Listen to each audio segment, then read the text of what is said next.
It is Saturday morning, October 31st, 2020.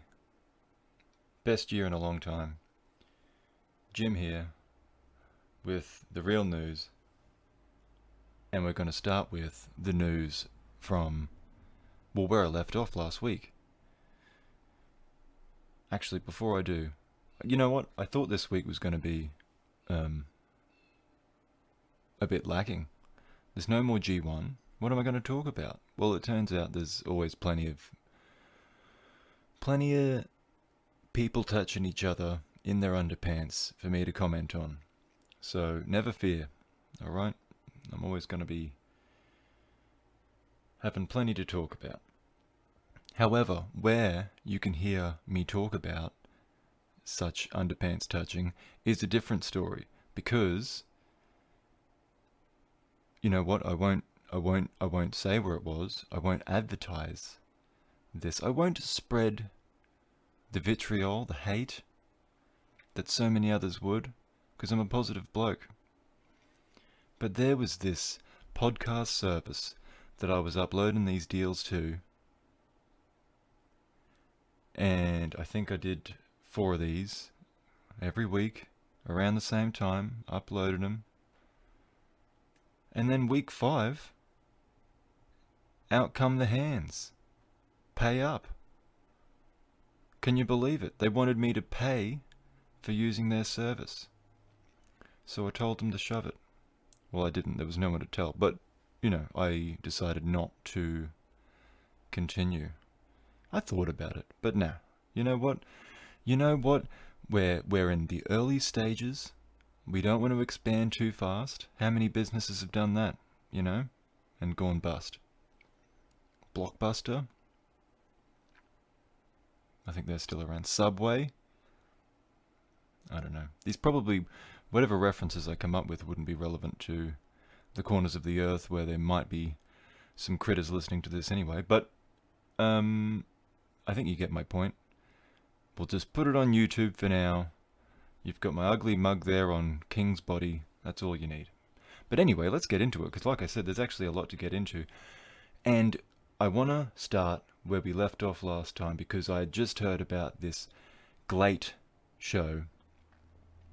And wouldn't you know it, I just saw it uploaded a couple days ago, or yesterday. So I've just got through watching it. Let's start with GLEAT. It looks like GLEAT.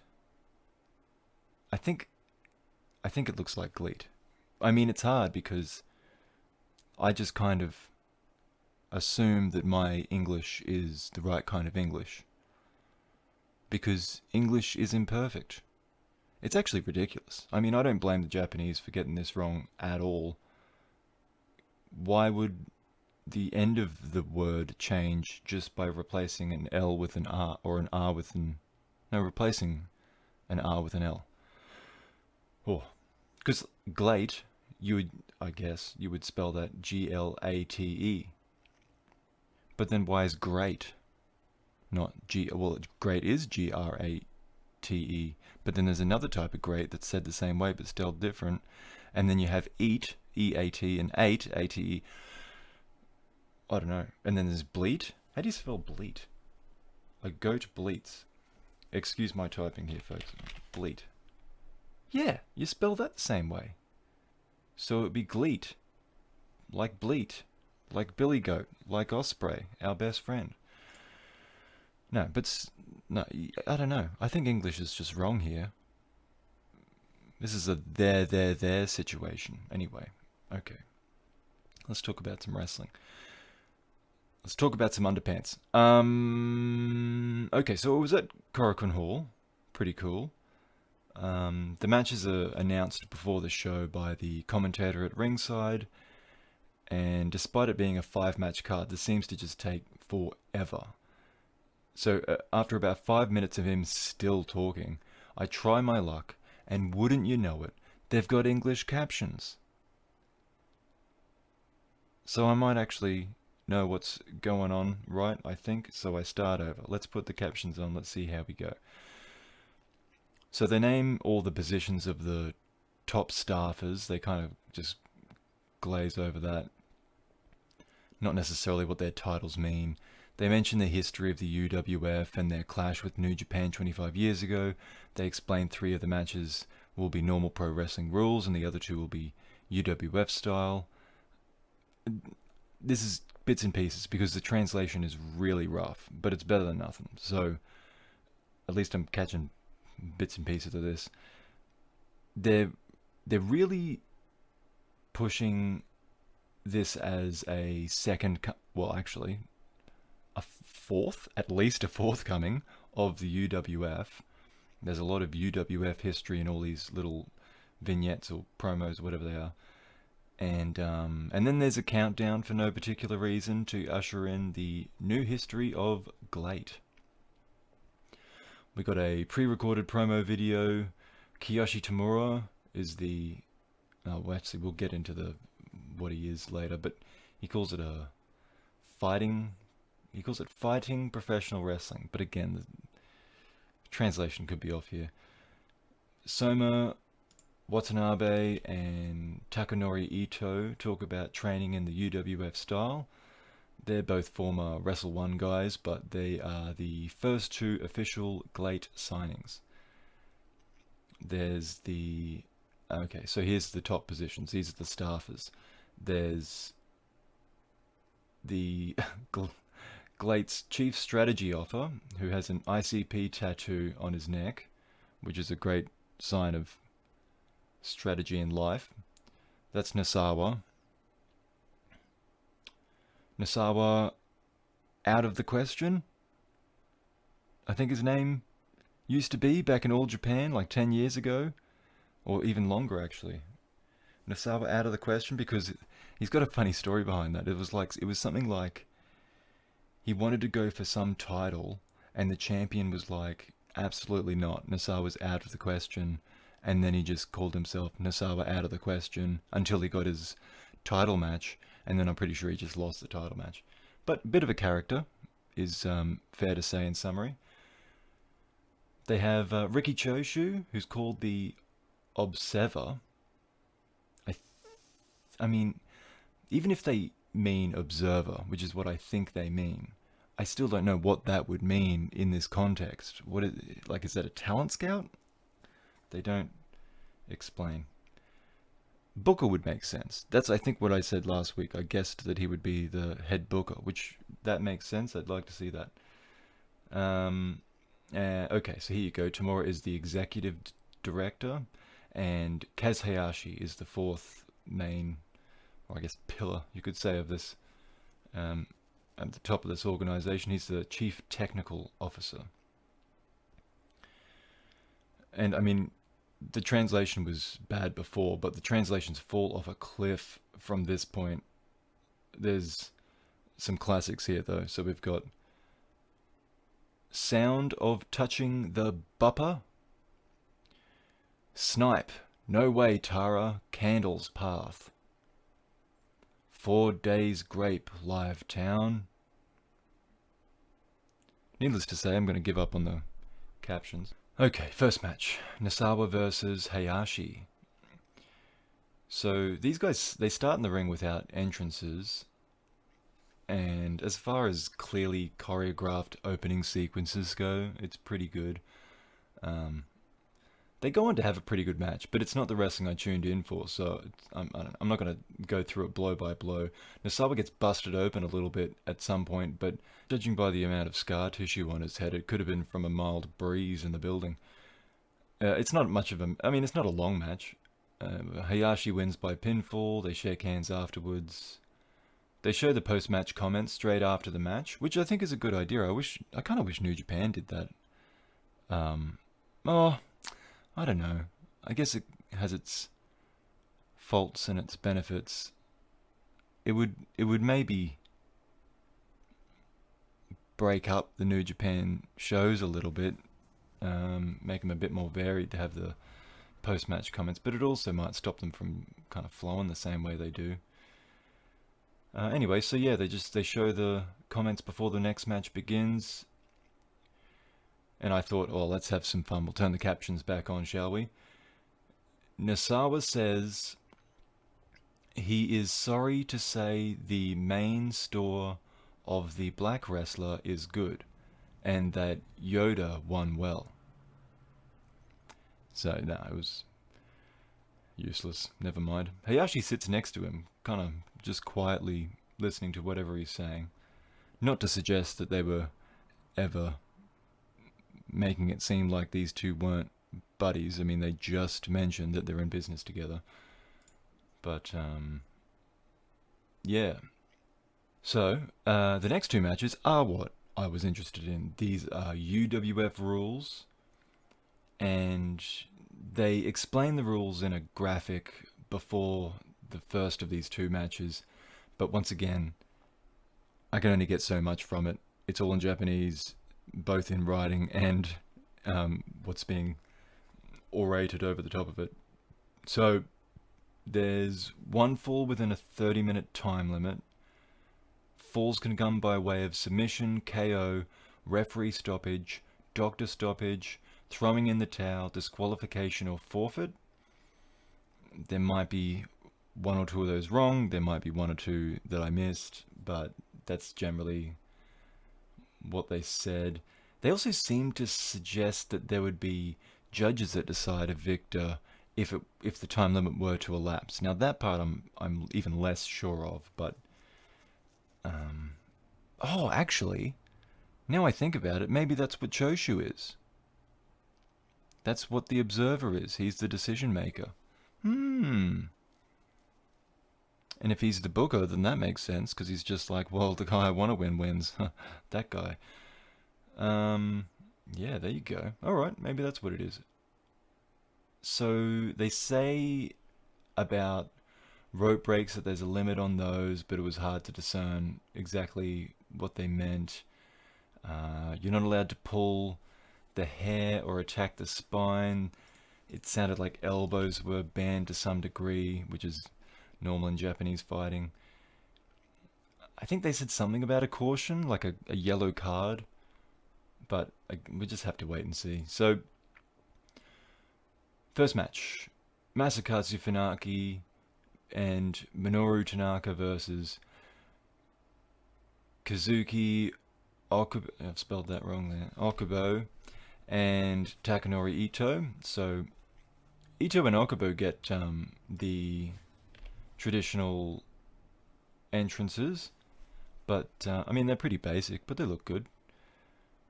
Funaki and Tanaka just appear in the ring afterwards for some reason. The arena's set up pretty simply, by the way. I mean, there's lights and there's a few flags and stuff, but it's all pretty just straightforward. They haven't tried to overdo it. I forgot to turn the captions off after having them on for the rules, and I caught another classic here. Obviously, there is no prized rice cake. The opponent is a legendary existence.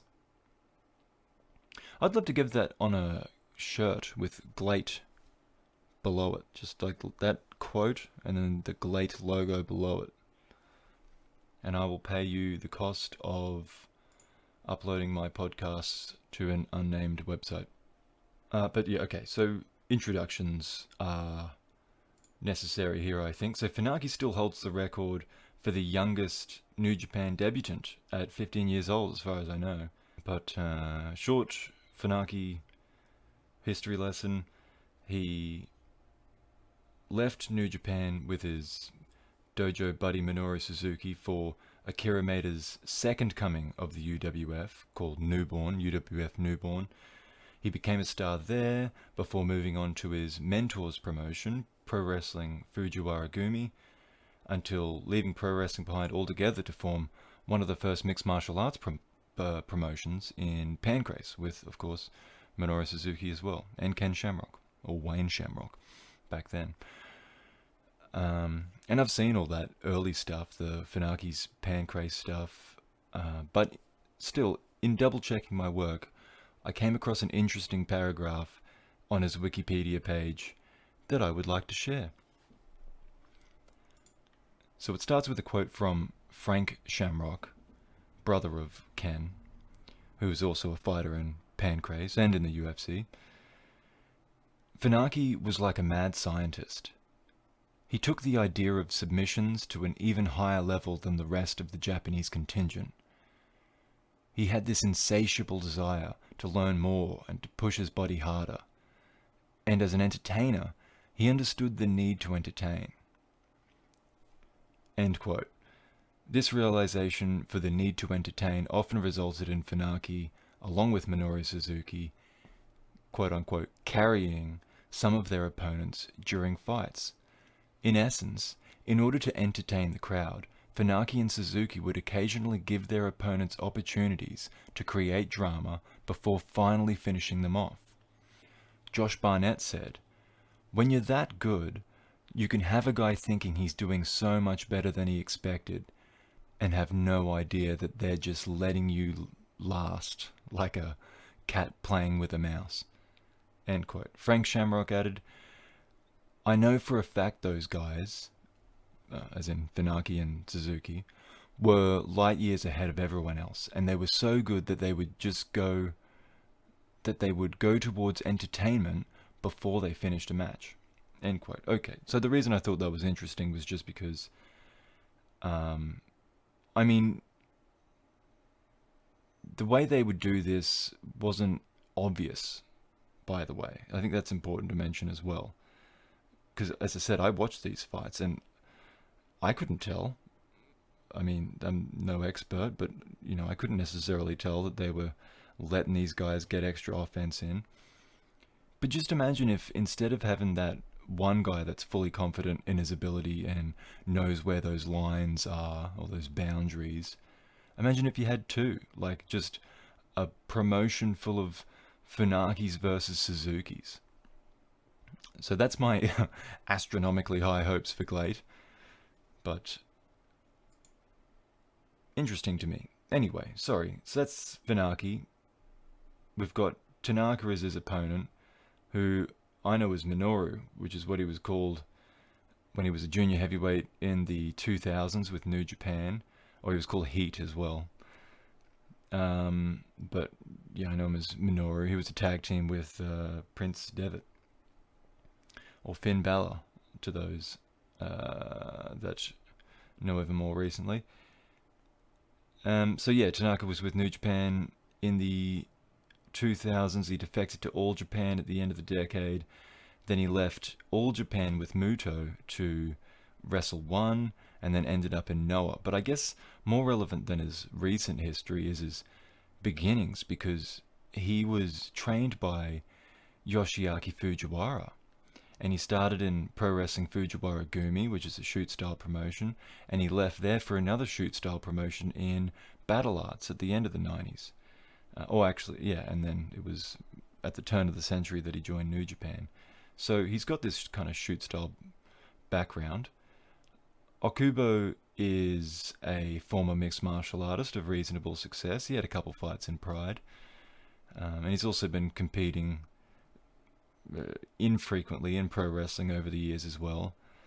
This is his first match in a couple years. Ito entered the Wrestle One dojo as a black belt in karate, debuting for the promotion in 2016. He just turned 27, and as mentioned before, he's one of the first official signings for GLEAT. So, let's get to the match here. As I said, this is the first UWF rules match of the night and of the promotion, I guess. Minoru and Ito start. They kick low and they try to catch each other's kicks. Minoru goes for a single leg, but he's too far away, and Ito's too quick. It doesn't take long for Minoru to tag in Funaki, who's in his old Pancrase gear. He's got the yellow trunks on and the kick pads.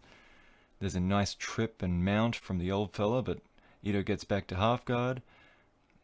Although he looks a bit lost, Ito does, which, I mean, is, if he's a karate guy, not surprising.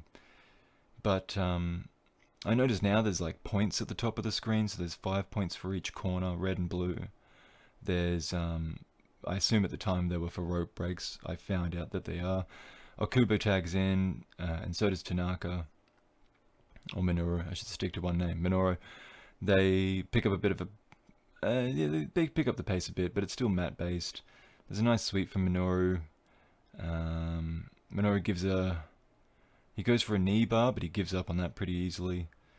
Okubo walks past Minoru's guard and grabs an arm, but that's defended. It's all a bit pedestrian, to be honest. But I mean, my hopes aren't dashed at this point, because shoot style is a young man's game, and only one of these guys would consider themselves a young man. So, then there is a rope break. Minoru takes an arm of Okubo, and he forfeits a point by taking the ropes. A high kick lands for Okubo, and the referee gets in between them to make the count. Minoru barely makes it to the standing 10 count. And the knockdown's considered a point, so now it's 4-4. They lose a point for the rope break or for a knockdown. Minoru catches a body kick, he turns it into a dragon screw, then flicks on a sharpshooter, so there still is some pro wrestling elements to it. Okubo loses. How many different pronunciations of Okubo? Okubo? Whatever. He loses another point at the ropes. They start striking now, open-handed. It looks pretty good. Okubo catches a kick, turns it into a single leg crab. Minoru gets to the ropes. The other two tag in. I, at this point, have high hopes of Ito going over Funaki to give the kid a big kick up the card from the get-go. He does well at first. He ducks a big wild swing from Funaki and drops him on his head with a German suplex. A head kick then lands and stumbles Funaki. He actually goes down, that loses him a point, but he rises back up by 5. Ito rushes in and the veteran punishes him with a nice spinning back chop to the jaw. Ito goes down like a sack of potatoes. Funaki presses forward and they strike back and forth until Funaki kicks Ito and drops him. Ito barely beats the count but comes back swinging. With only 1 point left, Funaki drops him again with a stiff palm strike. Somehow Ito avoids losing the match. He bounces right back up, but Funaki locks in the sleeper and Ito's forced to tap. So the end of the match was way better than how it started, but I'm not sure what level they want to bring Ito to. I don't think losing to Funaki will hurt him anyway. Backstage, Ito says that he has only just started training in the style and he will show what he can do to be one of the best. He speaks with meaning. I think it's, a pretty good promo from what I could understand. He seems to have something, this kid. Okubo's sitting next to him and he gives him props. Their promo mostly made sense. Like, the captions kind of captured enough that I was like, alright, I'm pretty sure that they said something along these lines. But then I get this from Funaki and Minoru. It's usually a live fish car, smart thing, but it is not a camel, is between I'm supposed was doing the Climate Web Festival, say since the beginning. Okay. Next match is Syuri versus Yu. There's no entrances for these two ladies, but this is the other UWF rules match. Syuri has over a decade of pro wrestling experience under her belt, as well as a background in karate and kickboxing, currently wrestling for Stardom primarily. Yu was with Tokyo Joshi Pro for her first few years in the business, but in the last couple she's branched right out, wrestling all over the place.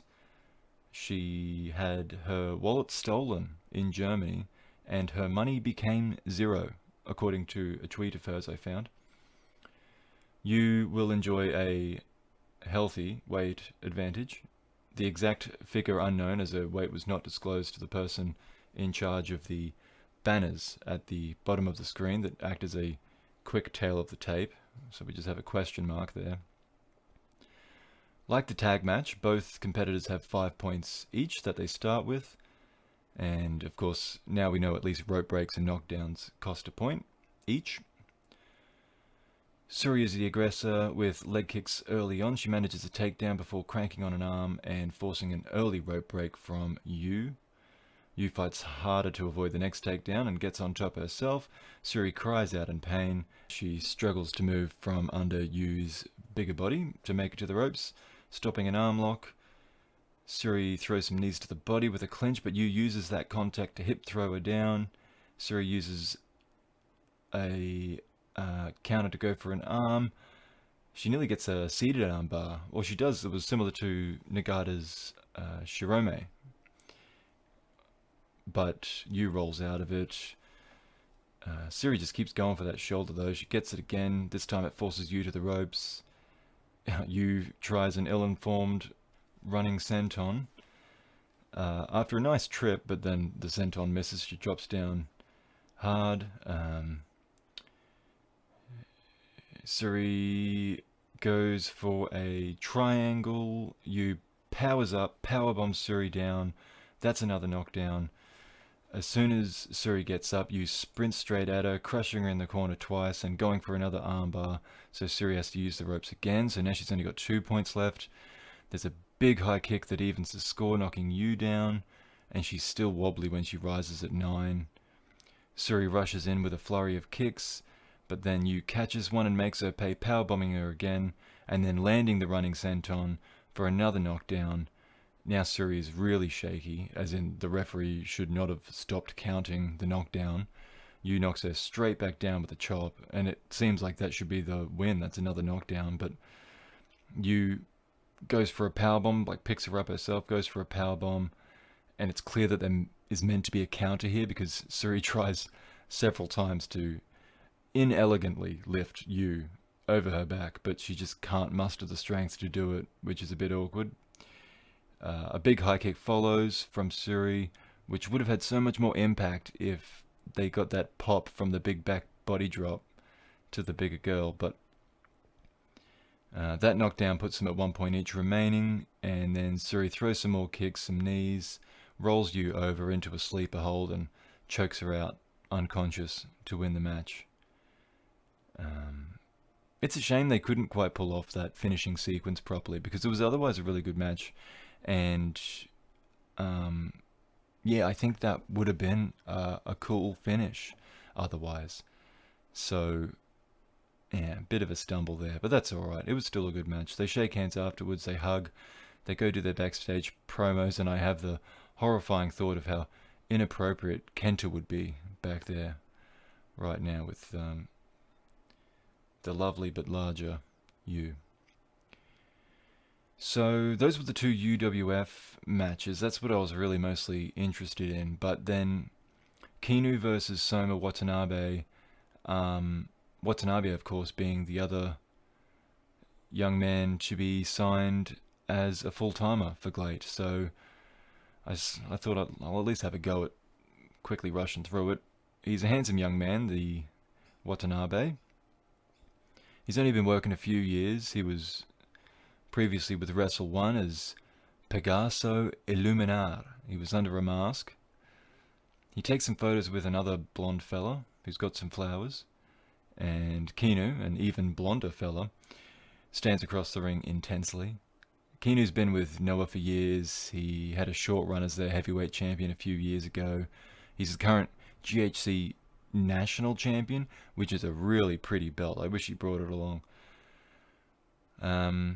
So yeah, this match isn't shoot style, but it is a chance for Watanabe to kind of show what he's made of against a successful and experienced wrestler in Kinu. Or Kenu?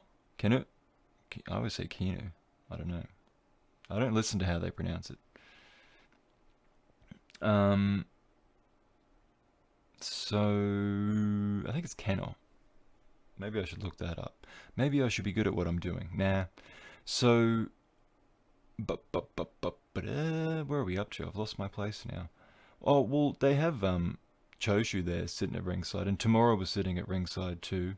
So, well, I mean, I guess that's Choshu's job as the observer, right? I thought I saw him come out, though. Maybe he came out before the last match, so he would have been a judge if that one went the full 30. Or maybe that only applies to singles matches. Anyway, it wouldn't apply to this match anyway, I imagine. I think that's only for the UWF style matches. So, yeah, Watanabe's cool. He's an impressive athlete. He flies around flies around inside the ring, flies around outside the ring. Kano tries to keep him grounded with submissions, and the fans do seem to rally behind Watanabe, although his selling could use some work. I suppose he would be new to facials, since, using his facial expressions if he's been under a mask this whole time. Yeah, about 16 minutes it went. Watanabe submits to a heel hook. He loses. And Kino goes and shakes the hand of the pop star, I don't know, celebrity that posed with Watanabe before the match. Anyway, then there's a collection of clips before the main event, some more UWF history, some more Tamura stuff, training stuff. I watched this stuff on their YouTube channel already. They have had this up for a week or so now. And it appears they've signed a bunch of big, hairy, muscly, at least slightly gay white dudes who cut a series of weird promos. There's Cyrus, he looks a bit like Ryback. There's the Pillars of Destiny. They're a bit early Road Warrior-esque. There's the Barnett clip. Josh Barnett's clip plays, and he gets a nice little reaction from the crowd. Of course, I shouldn't have to say it, but I didn't mean anything negative by them being gay. I guess I should say not gay, campy. It's very campy. And then the main event was, you had Kazuyuki Fujita, Kendo Kashin, Takashi Sagura versus Daisuke Sakamoto, John Akiyama, and Shuhei Taniguchi, who's the only one of those guys I don't know. And they go about 20 minutes. Fujita beats Taniguchi with a powerbomb.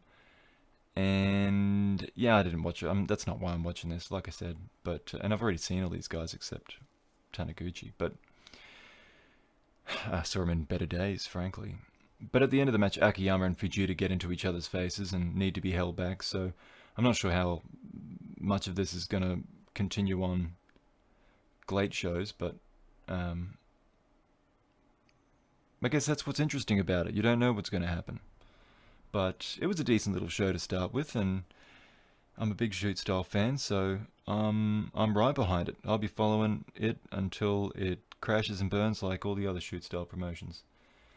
But now we shall move on to more traditional topics. And I believe, yeah, first of all, we've got this New Japan card, which I also mentioned last week. Here it is.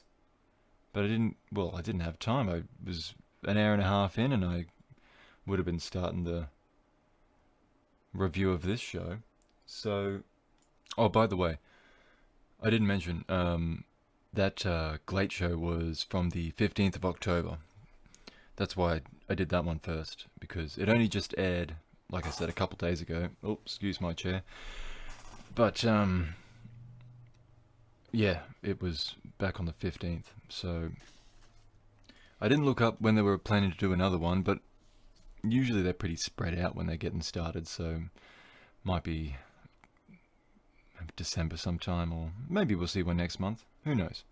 Anyway, the next one we got here is New Japan Power Struggle, or Road to Power Struggle, I should say.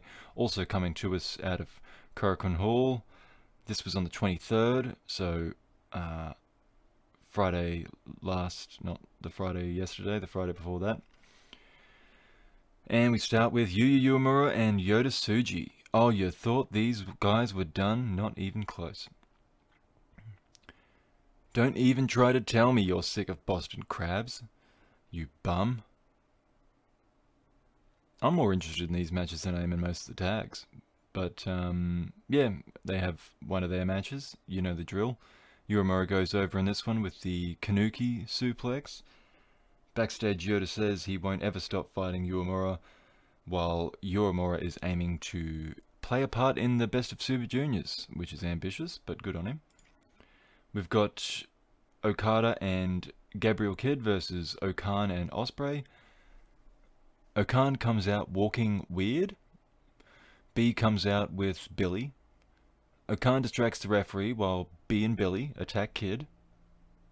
The fans try to clap Kidd into a comeback. Okan does a lot of yelling and screaming, and keeps looking around to see if anyone is noticing.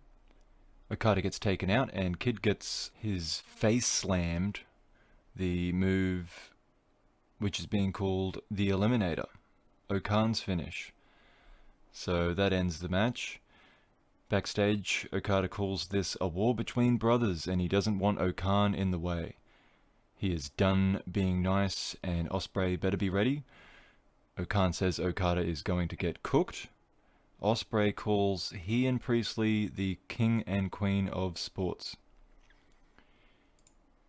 Alright, next one is Bushi, Hiromu, and Shingo versus Kanemaru, Despy, and Suzuki. Desperado, that is. I know him personally. He lets me call him Despy. Bushi has a pumpkin skull mask with a flashing green eye. It's pretty cool. Hiromu looks happy to be back. Suzuki gun cheap shot at the start, which they are so good at doing. Shingo cracks Kanemaru with the pumping bomber. To win the match, he tells Suzuki to get back in the ring, and they square off before getting back into it. And poor Uemura is no match for them as he tries to separate them. Now, before they go to the back, Hiromu takes the mic and says that he may have lost to them before, but there's no one else more deserving of a challenge to the junior tag team titles. So he's obviously saying this to Kanemaru and Despy, the champions. He wants to know if they accept their challenge right now, and he slides the mic to Despy, who says Hiromu is in his own little world. He points out Shingo got the win tonight, not either of them. Hiromu concedes that that is a good point.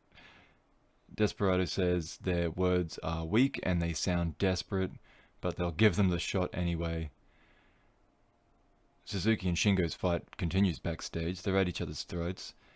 But backstage, Despy says he accepted the challenge to teach them a lesson. Hiromu says that... he takes a shot at Ishimori, saying he isn't making much of a splash as champion. I guess that's foreshadowing the Best of Super Juniors. And then he points out that there's no juniors on the Power Struggle card at all, and he wants to be bringer of change. So I guess there you go. He's kind of saying if he was champion, he'd be on the card, but no one cares about Ishimori. Which is, I mean, probably true, in fairness. Well, not that no one cares about Ishimori. I'm sure he's got a mother. Honma Tanahashi, Honma Tanahashi and Ibushi versus Gato, Kenta, and Jay White. Ibushi doesn't have a briefcase. He's just got a little A4 double-sided folder with the contract in it, which is not much of a weapon. But it actually makes me think that the briefcase is worthwhile, so as to prevent the contract from being easily harmed. Anyway, because I mean, Ibushi could lose his contract to Yano's spray bottle. If he's not careful. All the ink could run and no Wrestle Kingdom for you. Okay, so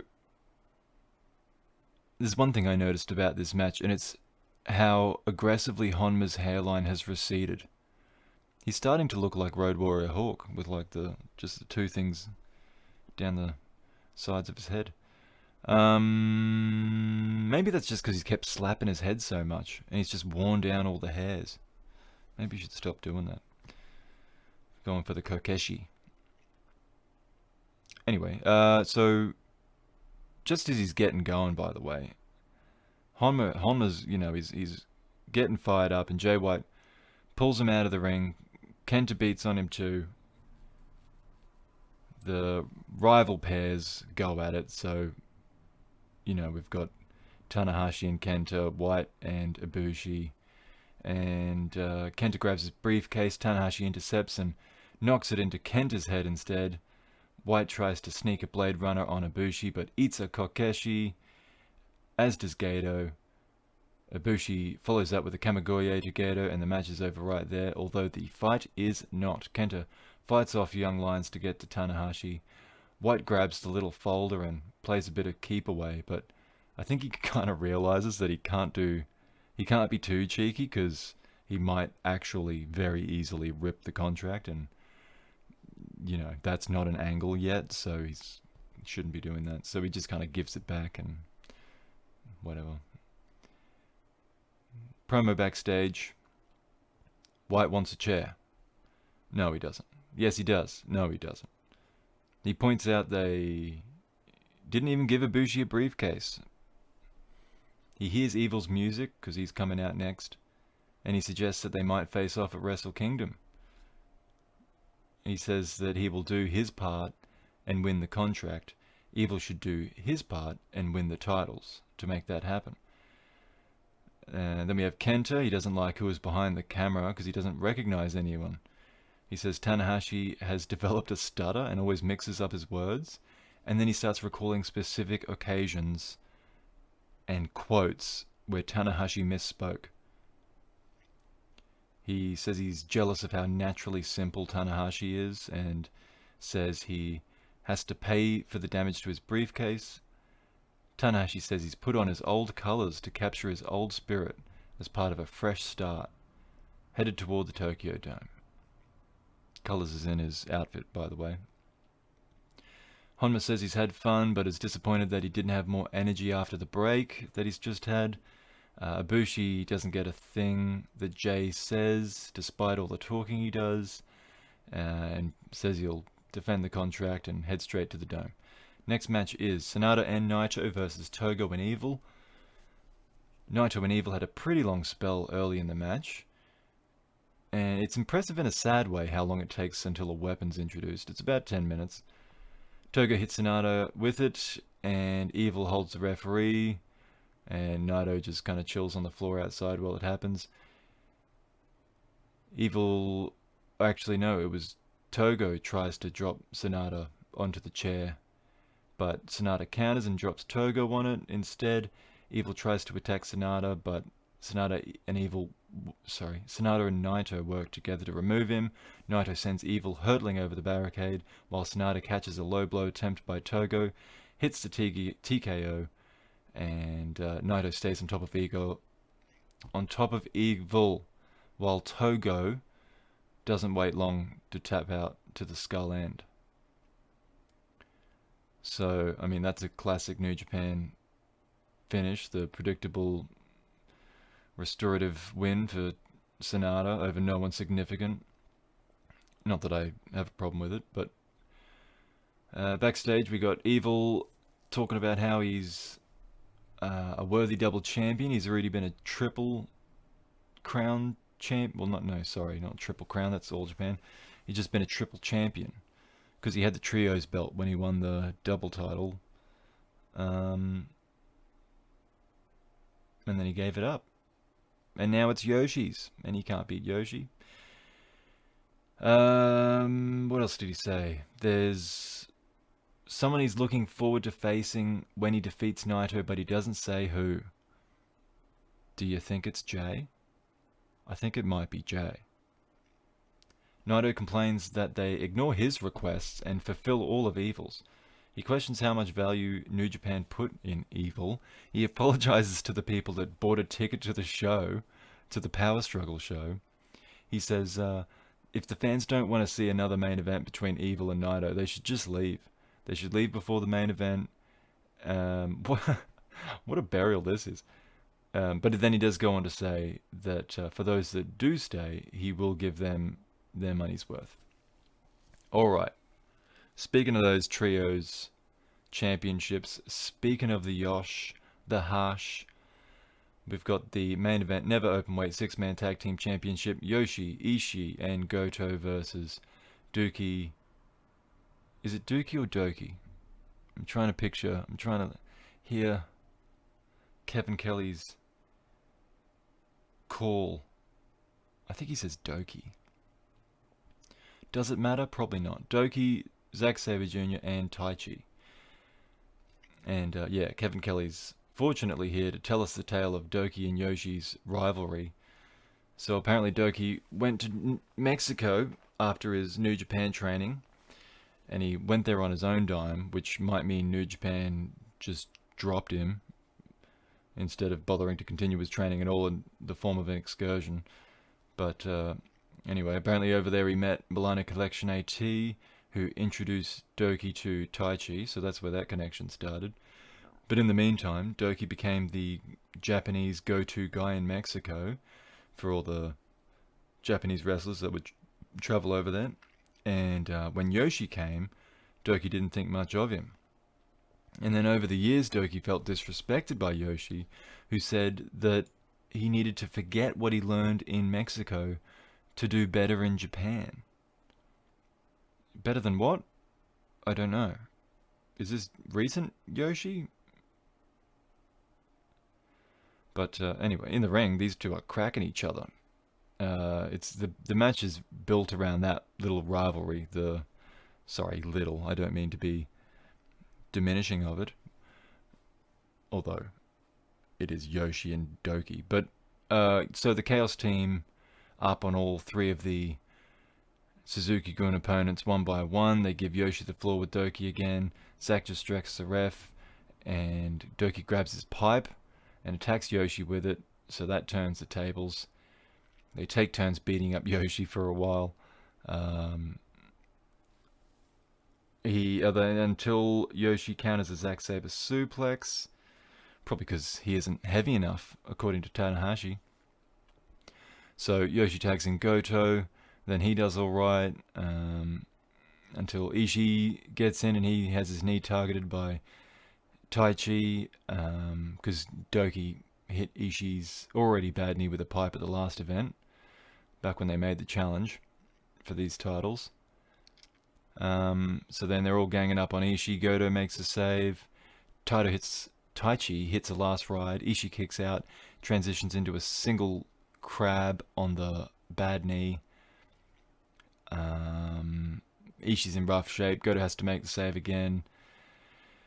Taichi whips off the pants, but Ishii fights him off and tags in the fearless Yoshi Hash Browns. And we're back to where we started, because Doki gets tagged in, and Doki's got kind of a cool backbreaker backslide move. Yoshi kicks out, everyone gets involved. Doki's got a slingshot DDT, and he transitions the kick out into an Italian necktie. It's a submission move. His feet are around his neck. Taichi doubles the trouble with an undefendable kick, but Yoshi struggles on, eventually getting a foot to the rope. Chaos pull together for a coordinated 3-on-1 attack that nearly finishes Doki at the 25-minute mark. Yes, that's how long this match is going. There's a nice lariat from Yoshi that goes close as well. Zack stops Karma from happening, and then a huge Taichi backdrop lands, and once again they drag Doki to rub salt in the wound, but Yoshi kicks out. There's still fire in the champ. Then Doki fires up. He takes off his little vest thing, showing his soft chest off, and hits a decent lariat himself. And then his finish, the suplex de la Luna. It's like a, what is that? Like a bridging wheelbarrow dragon suplex. So Goto makes the save again, and then Goto hits the GTW on Doki. There's a head kick from Taichi to Goto, lariat from Ishii to Taichi, German from Ishii to Zack. He bounces back up and hits a PK the other way. The crowd are reasonably into this, despite it being nothing too special. And I think Yoshi in particular has earned a lot of patience from them recently, given his good G1 performance. But once again, it ends up back with Yoshi and Doki. Say what you will about Doki, but he's got some unique offense. Yoshi locks in the butterfly lock. It's on for an eternity. He goes out. Doki sometimes he goes out from the butterfly lock. Yoshi tries Karma. Doki cradles it into a cradle. Counters it into a cradle. Yoshi kicks out of that. They counter back and forth. The others run in again. This just won't end. There's a GYR, which is the assisted GTR, between Goto and Yoshi. And then they hit another tag team move. And then finally, Yoshi finishes Doki with Karma after over 30 minutes of this for a trios title match. It's literally the lowest ranked title in the company, and the company's got like 4 too many titles. But hey, I guess they're having to go at making it matter. And so the champions retain their scrap medal. And, oh, how about this? Yoshi Bloody Hashi gets to close the show on the mic. My goodness. He's fired up. He says they defended the belt solidly. And now he wants a shot at the tag titles. To which Zack Sabre Jr. takes offense. He tells him to shut up. Taichi says the title doesn't make Yoshi any better and that he's still crap, which gets a laugh from the audience, or at least those close enough to hear, because he kind of mutters it. He's not on the mic. I think he's just close enough to the camera that it picks it up and the people behind him heard him. Yoshi bites back that he will prove them wrong. Zack tells him that those titles are the highlights, that the titles that he already has is the highlight of his career, and he'll send him back to having matches with the young lions. And they storm off, and backstage they claim Doki could have taken all three of them. Taichi calls Yoshi a burden and a nuisance. He says the Never titles are a joke, and he laughs when he sees it around Yoshi's waist. And then he asks what that yellow thing around his neck is, which is a fair point, Yoshi. Your coat does suck. Taichi continues that Doki is tough from getting beat up in Mexico for 10 years, drinking dirty water and eating crap. And then Taichi asks Zack in Japanese, albeit slowly, if they will let Yoshi challenge. And Zack says, of course he can, with a smirk. They accept the challenge. Zack showing off that he knows a bit of Japanese. And he calls Yoshi the lamest title challenger in history. But then Goto comes backstage. He says that was a perfect defense. He volunteers to be Yoshi's partner. Yoshi agrees and says no matter what these other guys say, they will continue to, or that he will continue to evolve. He admits that maybe he wasn't that good before, but he's on a roll now. Wow, what an underdog. And yeah, that's it. How can you not go for Yoshihashi right now? Go get him, champ. Fantastic. So that's that show. And then we've got, what else? Oh, there was, I didn't watch it, but there was that Bound for Glory on Saturday as well. The Impact World Championship match. I just saw a highlight of the finish. It was Eric Young and Rich Swann, which doesn't sound like a World Championship match. With all respect, guys.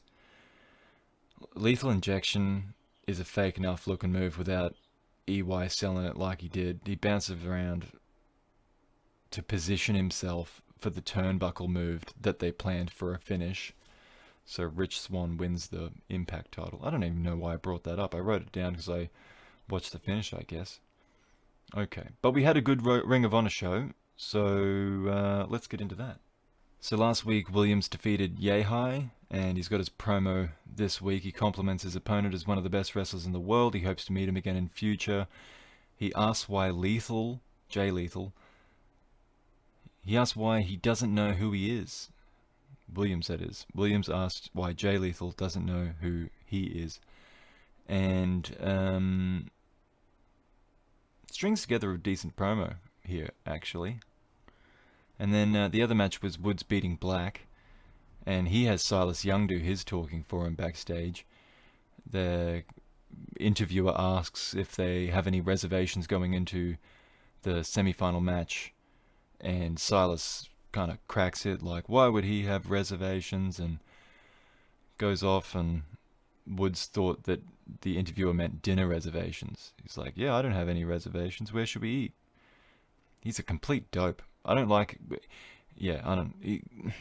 Again, I said this before. He had a good interview segment. When they did the interview segments, when they were doing the first round matches, that was good. Every other promo he's done since then has been super dopey. And I don't like it. I don't like it. No. Right, but both semi-final matches are tonight. And once again, the top companies in the business are listening to WMW, Wrestle Me Weakly, because they are listed as semi-finals, which again, I've been going on about. They're not bloody block finals. That's rubbish. That's not how a tournament works. It's a knockout tournament, they're semi-finals. So thank you for correcting that, Ring of Honor. Thank you for being fans of the Wrestle Me Weekly podcast, as I know for absolute certain you are. First match, Josh Woods versus Jonathan Gresham. Gresham says he has a bum knee, and Woods has a huge size advantage. They have an intense handshake before the match.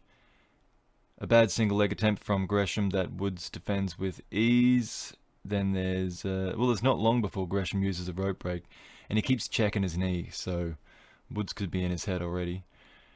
Gresham hits Woods with a dragon screw to swing the momentum, but only for a moment. Woods catches him on the turnbuckle, throws him down and across the ring. Cover is stopped by the ropes, meaning Gresham only has one left. There's a nice multiple gut wrench suplexes from Woods. Gresham hooks Woods' arm and goes very close to a submission finish before Woods slams him off. Now it's Woods' knee that's failing. They cradle each other around the ring until Gresham manages to roll up and keep Woods down for 3. Gresham goes through to the final. There you have it. They advertised at the start of the show that there was going to be a match between Matt Taven and Vincent. Was it last week that they did this angle with the table? I'm guessing it was. How many guys are there that put their initials together? Like they push them together in some form or fashion and that forms their logo? I don't know. Well, Matt Taven's one of them. I'm not a fan of it.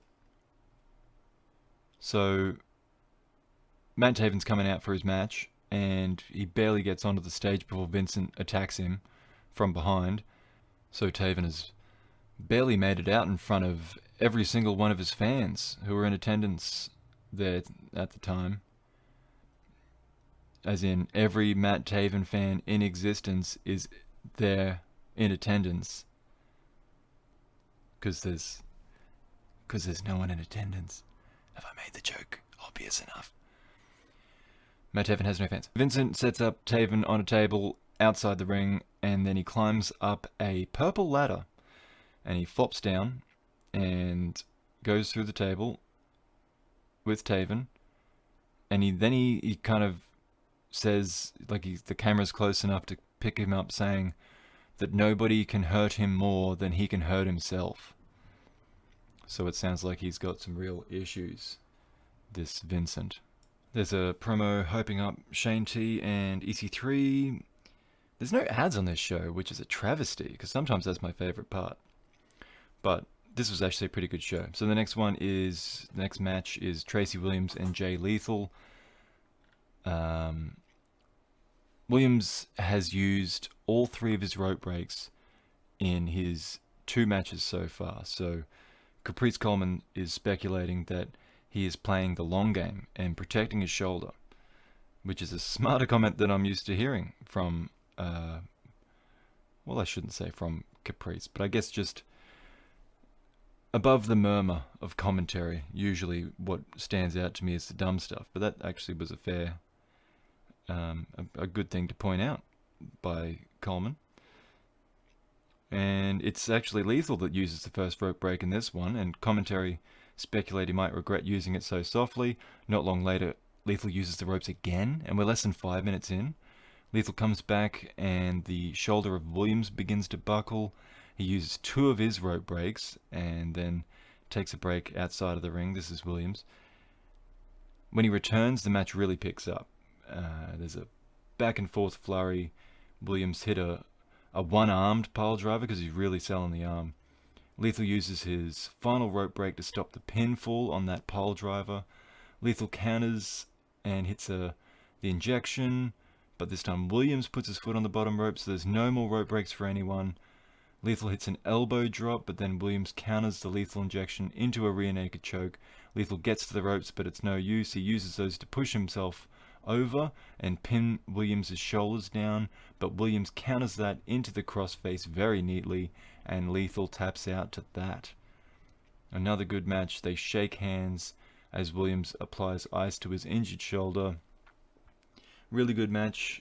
Finals next week. Gresham versus Williams, and that should be a good match as well. Now we got the New Japan Strong Show from the LA Dojo. I continue to watch these shows despite not being particularly interested in them. I guess I'm just a hardcore New Japan fan. I just need to know what's going on as it happens. I need to deliver you the news, whether it's interesting or not, whether you care to hear it or not. So here it is. They try to sell the main event as something we'd never thought we'd see. Jay White against Rocky Romero. The issue is no one wanted to see it. And no one believes that Rocky could win. And you know what's even worse? Not just that no one believes Rocky could win. It's even worse that it would be terrible if Rocky won. If they pulled the swerve and have Rocky win the match, it wouldn't benefit anyone. So the underdog in the match is someone that no one wants to see win. The match itself is something that no one has ever wanted to see. So I guess you could say no one expected to see it, because why bother putting it together? And that's the main event tonight, folks. That's what we've got to look forward to. We've got, first up though, Fred Rosser versus Clark Connors. They talk up our astute commentary team of Kevin Kelly and Alex Kozlov. They talk up the experience of Rosser, but Connors has no hesitation in him. He storms straight forward. They also talk as if Connors, with his Lions Cup or Strong Win, whatever that stupid cup was called, they kind of talk as if he's graduated, but I don't think he has. He's still in the black trunks and stuff.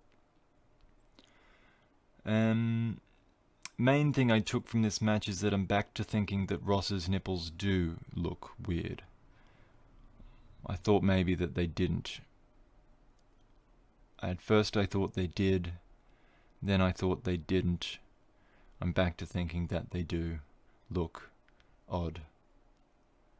Connors has Rosser in trouble with a double crab, but it's broken by the ropes. A middle turnbuckle dive is met with a knee from Rosser, who drives his knee in again with a gutbuster, or his knees, rather, a gutbuster. Picks up the win over Connors that way. Next match was Carl Fredericks versus ACH. We had commentary suggest Carl is still a young lion, or he was still a young lion when these two met earlier in the show. Or not on this show, but on this series, which can't be right. I'm pretty sure Fredericks started on Strong as like a newly... That was kind of his fresh start. He had his new gear and everything. But still, he's only one step beyond a young lion, so a win over a solid mid-carder and ACH... I mean, it's a solid mid-carder on this roster anyway. I mean, it'd be a big win for him. And he does, whatever match, but he beats him with a sleeper and then a DDT. That's what does it for the Fred. Picks up a win over ACH. And then there's a tag team match, Tamatonga Tangaloa versus Brody King and Flip Gordon. Kelly calls out Kozlov for mispronouncing Loa as Lao. He keeps saying Tangalao, which is fun to say, fairness. And then, also in fairness, Kozlov has a decent callback, or a comeback rather. He kind of just owns it, and he calls it a Kozlovism, which definitely isn't a thing. He's just an idiot, but I still respect the response. Like, it's a decent comeback. Credit where it's due. Although then he just gives in on it, and he just starts calling him Loa from then on, which is an admission that he's an idiot. He should have just run with it. Anyway, it's not a bad match. It's a nice finishing sequence. There's a gun stun out of nowhere. Flip was going for a springboard and gets cutted. And that's Tama Tonga picking up the win. There's a very important announcement before the main event, which is that they are changing the name of this tour to New Japan Showdown 2020, which means the Never tour lasted 2 weeks. And I went on this big rant last week about how they could be building up the Never title to be this, open weight, like make use of it, make it actually a useful division, a useful title, make it mean something. I guess that they're not doing that on this show anymore. Now it's the Showdown Tour. I don't know why that's important or why it's happening, but that's what they told us. Main event time, Rocky Romero versus Jay White. I've already expressed how pumped I am for this one. Kozlov pulls out a what a maneuver during this match. That stood out to me. It's a decent match. I mean, obviously they're really good workers. It just... I know it won't mean anything. I know what the result is. I don't know. I guess I'm not a big enough wrestling fan that wrestling for the sake of it is good enough. Or maybe I just watch too much of it for that to be the case. I mean, listen to me. I've been talking about it for over an hour here. But yeah, decent match. They give Rocky some good spots and some near falls. White beats him with the Blade Runner. Wouldn't you believe it? And he grabs the mic. He asks if anyone's surprised. No. As far as rambling promos go, it's a good one. And then I guess just now we'll have to wait and see what the New Japan Showdown 2020 tour brings. Part of me hopes it's more up to date, but that also could mean that the stars of the show are gone, because White and Kenta, they'd still be in Japan. So I'm not sure. But I mean, actually, that would kind of make sense that they changed direction abruptly like that, because they pulled those guys back for the G1 and that wasn't necessarily planned out. So yeah, that could be it. Alright, last thing here is last week's big pay-per-view, the UFC 254 on Fight Island. Now, it was on at the normal time for where they are, Abu Dhabi I think it is. So that made it a terrible time for me. It was like, just, I think this card started at midnight and finished at 6 a.m. or something. Like, yeah, no thanks. I caught a replay. The prelims I watched was light heavyweight between Da Un Jung and Sam Alvey, Smilin' Sam. It's a close fight going into the third. There was a knockdown by Jung in the third with an elbow, and then a couple more times later in the round with the elbows. He's really dominated the third round, but Alvey survived. One judge called that a 10-8 round for Jung. The other two judges called it 29-28 each way, so it was a split decision draw. At welterweight, we had Alex Oliveira versus Shavkat Rakhmonov. Oh, I think I nearly got that first time. Rakhmonov. This guy's like a Kazakhstani beast from M1, the Russian promotion, and he makes pretty short work of Oliveira, the Brazilian cowboy. He hurts him on the feet, then pulls him down into a guillotine. He wears a big fluffy hat, kind of similar to how Khabib does, but it looks like it's made of wolf fur. He speaks through a translator. He says the guillotine's one of his best moves. Had a heavyweight fight between Stefan Struve and Tai Tuivasa. Not much of a fight until right at the end. Tuivasa unloads a bunch of punches. They don't connect at first, but it seems that the ones that do really hurt Struve, and it was almost out of nowhere that he drops, and he's finished with just the second left in the round, in the first round that is. Tai Tuivasa jumps up on the fence, and the officials are freaking out trying to get him down, so he jumps down on the other side and he gets tossed a shoe, and then he's yelling out like, someone throw me a beer, and no one has a beer because he was going to do a shoey, but they prevent him from doing a shoey, so he throws the shoe back. And actually earlier in the call, DC said to Anik that if Tuivasa won, then he has to do a shoey, and Anik agreed. So I don't know, I didn't look that up since, but there might be footage of Anik drinking beer out of a shoe somewhere. Yeah, and Tuivasa, he's always entertaining on the microphone, just kind of says usual silly stuff. And it's a big win for him because it stops a 3-fight losing streak. So he could have saved his job in the UFC with that win.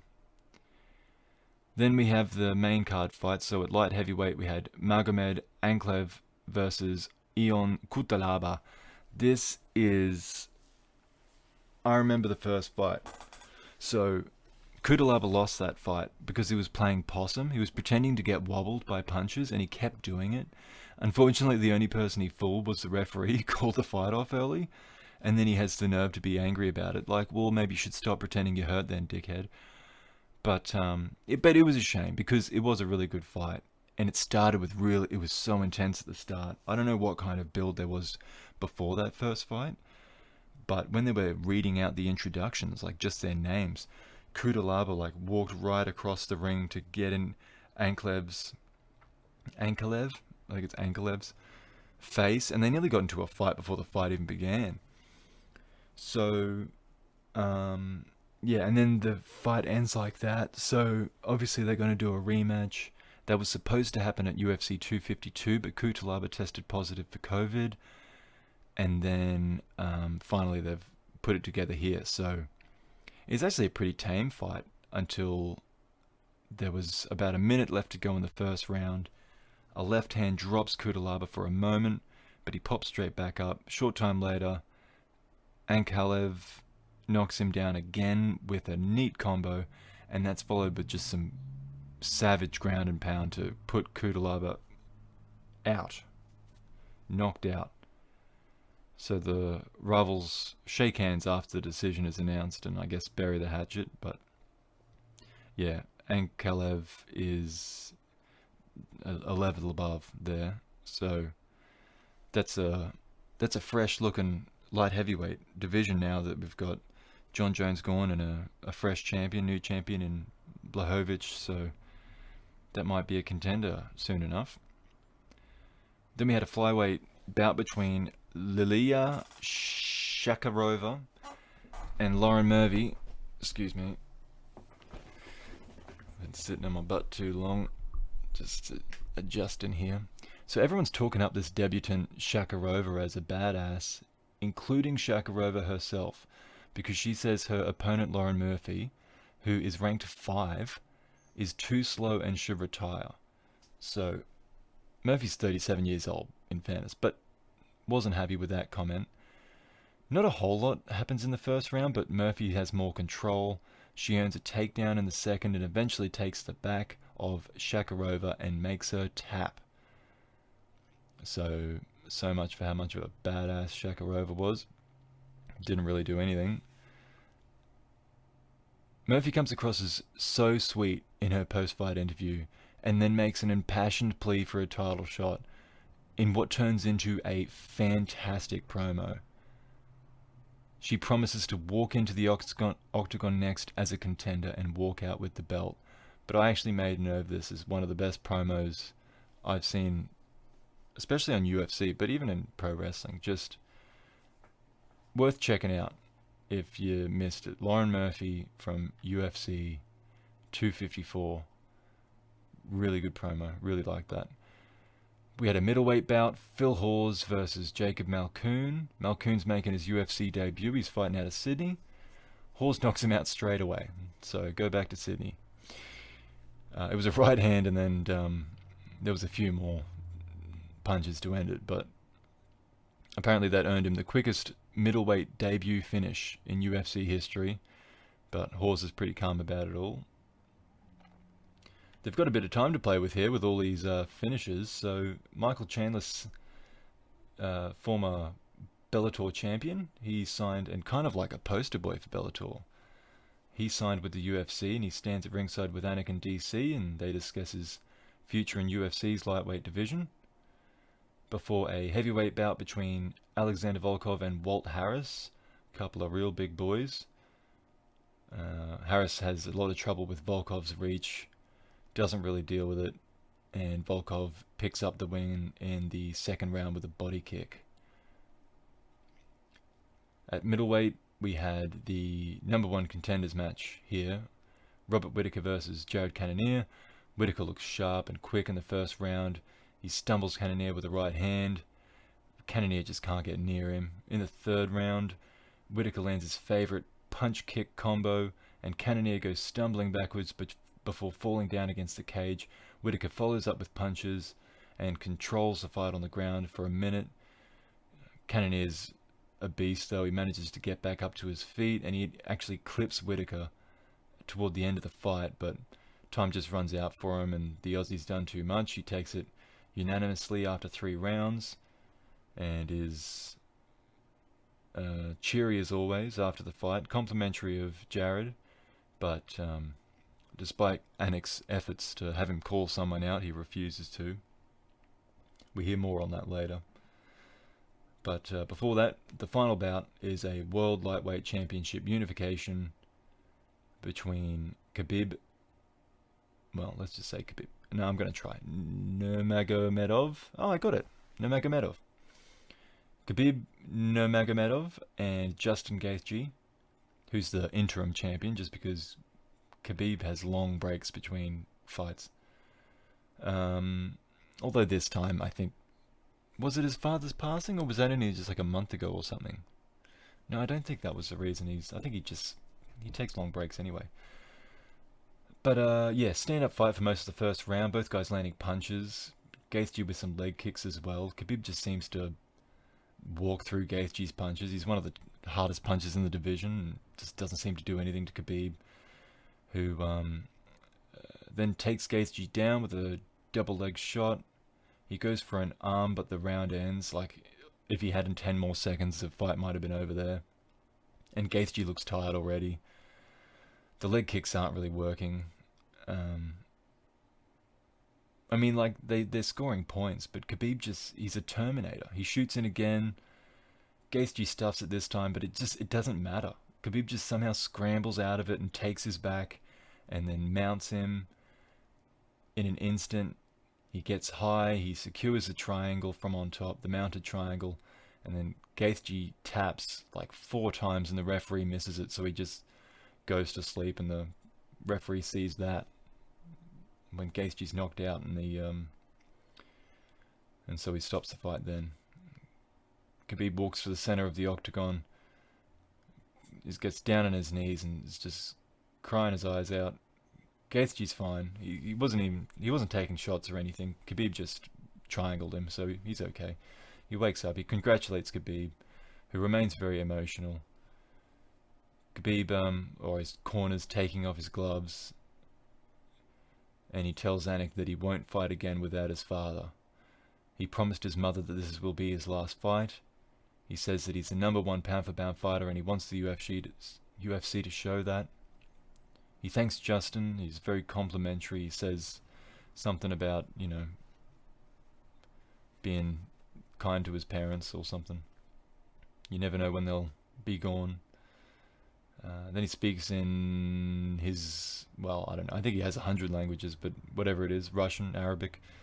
That didn't get translated, but I'm sure it's all similar stuff. And then Gaethje sticks around, and they ask him, and he says he just wants to get straight back in. Like, he said that's the good thing about getting choked out, that, you don't get hurt. You can get straight back in there. There's no long-term effects. It wasn't a war. He just got kind of quickly dominated. So yeah, at the press conference, Dana calls Khabib the baddest motherfucker on the planet, and he says that he found out today that Khabib broke his foot 3 weeks ago and didn't tell anyone. Oh my, he won that fight so easily. World Championship fight. Justin Gaethje is a monster, and he's fighting on a broken foot. Dana says Whittaker and Adesanya is a fight that makes sense next, but Whittaker says when he comes out that he's got a new baby on the way.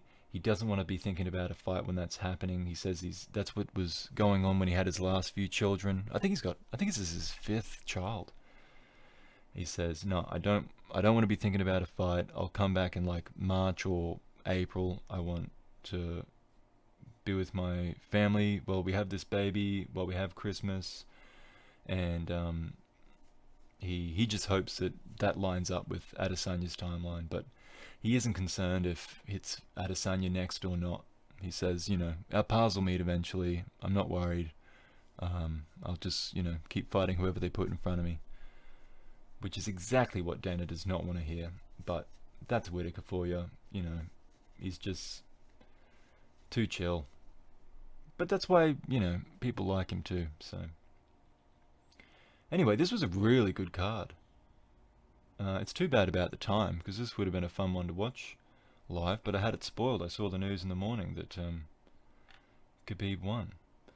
All right. Oh, 120. Gee, we had a proper go at this one, didn't we? For a show that I thought was going to not have much to it. But there it is. Plenty to it. Plenty to listen to. Hope you enjoyed it. Until next time, have a good one.